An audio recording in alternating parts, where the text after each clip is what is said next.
So there's this guy, his name's Jeffrey. And if you've heard of Jeffrey before, you know, he's into some crazy stuff. But what you probably don't know, just how deep it all goes. This isn't just about a creep with a mansion and a private island. This is about money, secrets, billionaires, presidents, princes, bankers, celebrities, and cover-ups so big they make Hollywood look like kindergarten. Jeffrey Epstein, born in Brooklyn, 1953. Pretty normal start. Dad worked for the city. Mom worked in a school. Nothing flashy, but Jeffrey, he was smart. Math was smart. He could crunch numbers like a human calculator, but guess what? He didn't finish college. Dropped out twice, should have been the end of the story. But Epstein had one thing you can't learn in class. He could talk his way into rooms he didn't belong in, and that talent changed everything. He landed a teaching job at the Dalton School, one of New York's most elite private schools. No degree, no credentials, just vibes and confidence. He's teaching math, but the real lessons he's learning are about networking, because some of his students had parents stacked with money and power. And one of those parents helped Jeffrey walk right into Wall Street. So he bounces from teaching to Bear Stearns, a powerhouse investment bank at the time. Now, Epstein wasn't a superstar trader pulling record numbers. He wasn't some Wall Street legend. What he had was the ability to make people believe he had access to secrets, to inside tracks, to loopholes that no one else did. Rich people ate that up. By 1981, he left and started his own firm.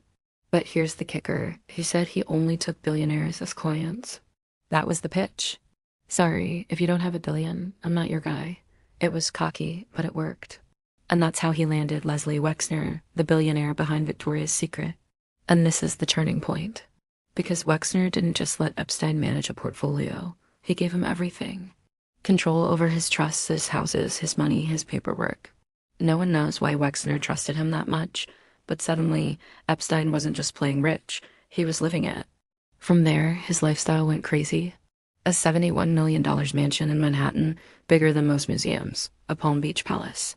A New Mexico ranch the size of a small city, a Paris apartment, private jets, and not one, but two private islands in the Virgin Islands. One of them earned the nickname Pedophile Island. That's not us making it up. That's literally what people called it. And the money, always suspicious. He wasn't Warren Buffett out here showing strategies. His money was hidden behind shell companies, offshore accounts, tax loopholes. He always had more cash than made sense. Some say he was helping billionaires dodge taxes, but others think the money came from something darker, leverage, blackmail, dirt, because Jeffrey Epstein had another obsession. Young girls. And we're not talking 18 or 19. We're talking 14, 15, 16. He and his girlfriend/partner, Ghislaine Maxwell, built what survivors say was a trafficking machine. They'd lure girls in with modeling promises, easy money, connections. Then it turned into massages, and those turned into abuse. Over and over again. By the early 2000s, whispers turned into reports. Parents complained. Survivors spoke up. In 2005, Palm Beach police raided his house. What they found? Massage tables, photos of young girls, black books full of contacts. It was damning. Cops thought they had him locked, but then came the deal. The infamous plea bargain. In 2008, Epstein pled guilty to soliciting prostitution from a minor. That's it. Not trafficking. Not rape. Not a massive pattern of abuse. Just one charge. His punishment? 13 months in a county jail. But even then, he wasn't really locked up. With work release, he left jail 6 days a week to go to his office, then came back at night. That's not prison. That's a joke. The prosecutor behind that deal, Alex Acosta. And years later, Donald Trump made him Secretary of Labor. Coincidence?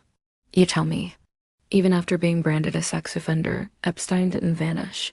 He was still hosting dinners. Still mingling with scientists, politicians, celebrities, royals.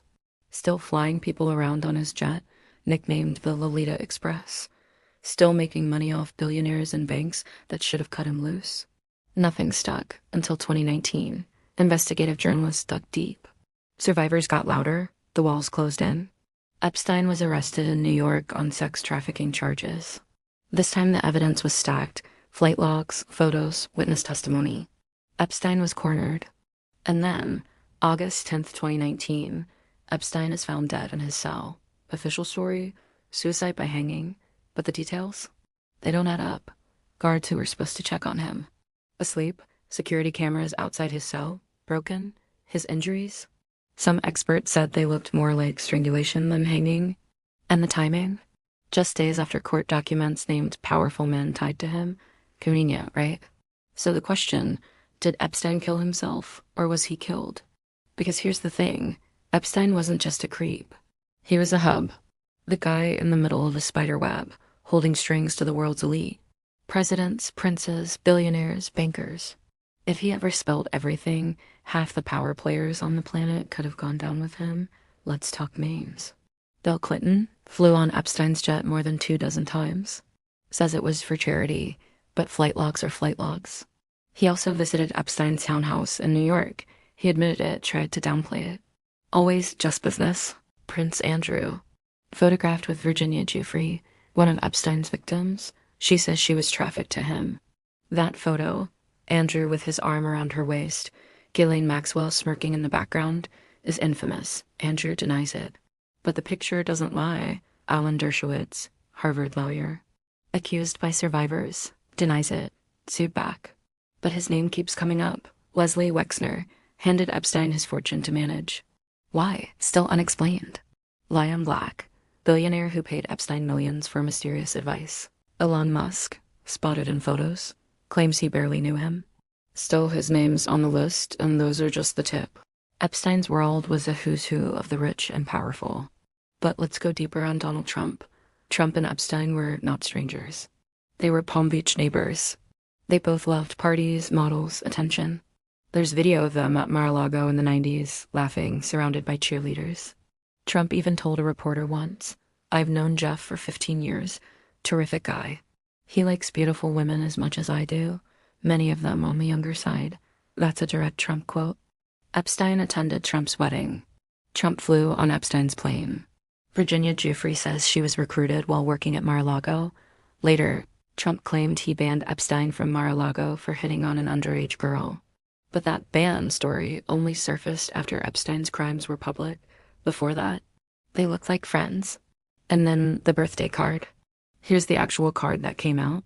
It wasn't a Hallmark card or a simple happy birthday.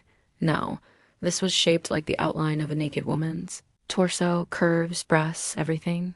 And printed down the middle was a bizarre back-and-forth conversation. It read like this: "There must be more to life than having everything. Donald, yes, there is, but I won't tell you what it is. Jeffrey, nor will I, since I also know what it is. Donald, we have certain things in common, Jeffrey. Jeffrey, yes, we do, come to think of it. Donald, enigmas never age. Have you noticed that?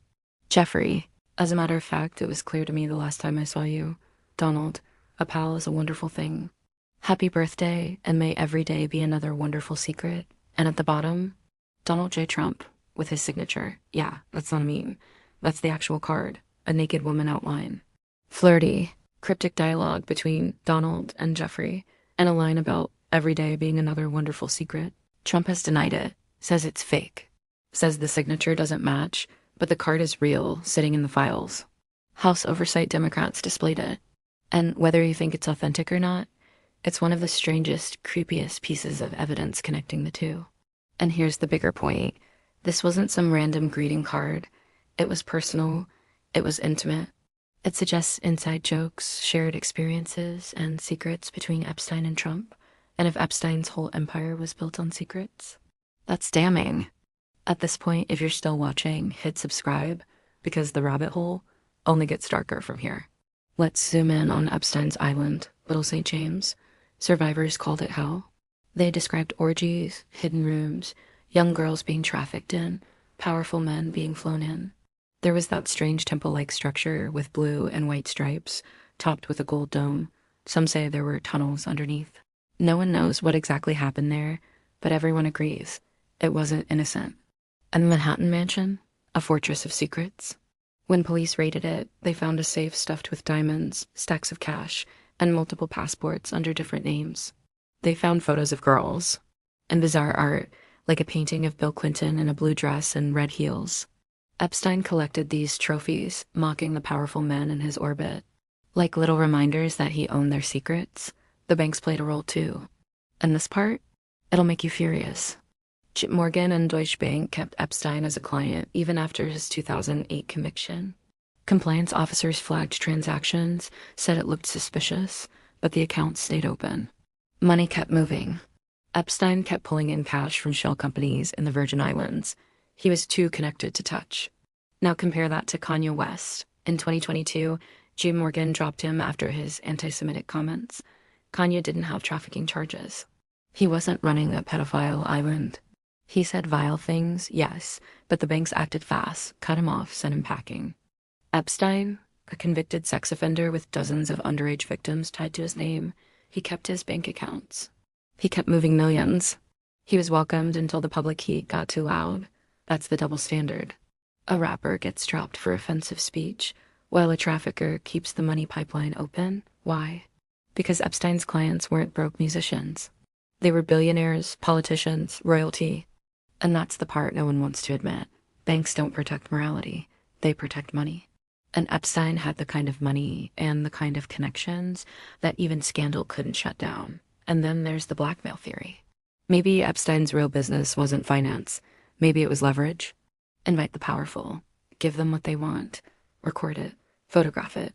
Boom, compromat. That explains why billionaires kept paying him. Why banks kept him around. Why he seemed untouchable. And it also explains his death. Because once the feds had him in 2019, he was dangerous. He could have named names. And then suddenly, he's gone. Guards asleep. Cameras broken. Bruises that don't add up. Classic silencing. And then Ghislaine Maxwell. She went to trial. Convicted. 20 years. But notice, she didn't spill the client list. She didn't take anyone else down. She kept quiet. Why? Because she knows silence is survival. Meanwhile, the victims are still fighting. Hundreds of lawsuits. Some settlements. Banks forced to pay fines. But the billionaires, politicians, royals, still free, still powerful, still untouchable, and that's the real nightmare. Because Epstein wasn't just one monster, he was proof of a system. A system where the rich can buy silence, where banks look away, where politicians play dumb, where royals shrug and say no comment, so yeah, Epstein is dead, but the story, very much alive. His ghost lives in every sealed file, every redacted name, every victim still waiting for real justice. And until those secrets come out, the world will keep asking, how deep does this go? So if you want more stories that pull the shadows into the light, hit that subscribe button, because this is just the beginning.